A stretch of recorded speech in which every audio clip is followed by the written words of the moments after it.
All right, so I've made my final connections.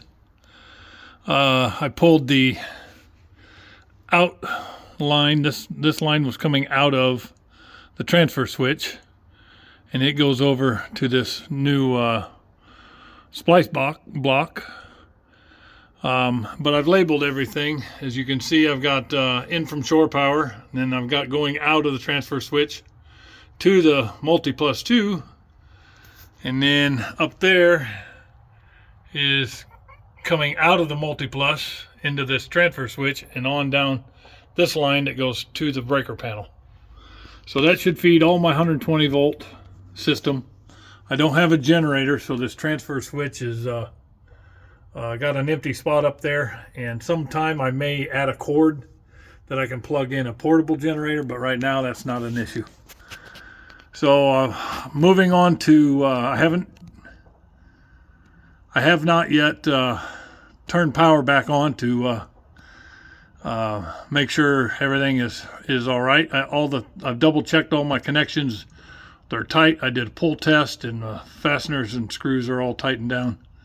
But I'm going to leave the covers off until I throw shore power back on and everything comes back up.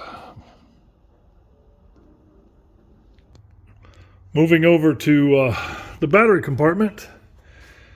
I used to have 2 trays in here.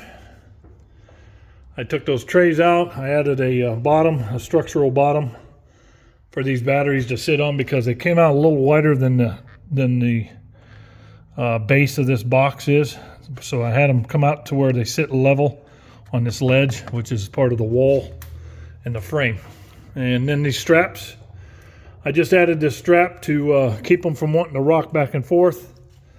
But down inside, you might be able to see I've got some brackets that I made down in there that are holding the battery bank front to back. There's no movement. And then it also ties it down to the base. To the inside, where I was just on the other side, those 2 SOW cables are the 6-gauge power cord coming from the transfer switch and then going back over to feed the circuit breaker panel in the cabin, in the house. Here is my disconnect for my solar breaker.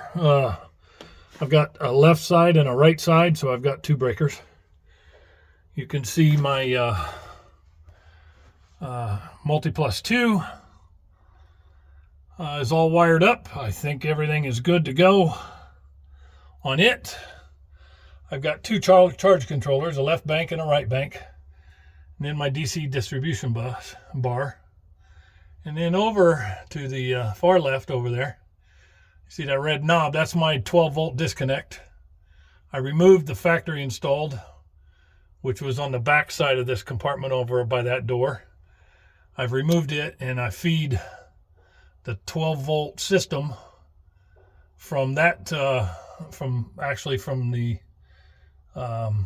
red cable that you see going across there to that little 4-pole DC bus bar, and then it goes up and over that bulkhead to the compartment in front, which is this compartment right here.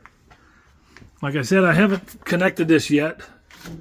This was one of my temporary cables I put on from the factory cables.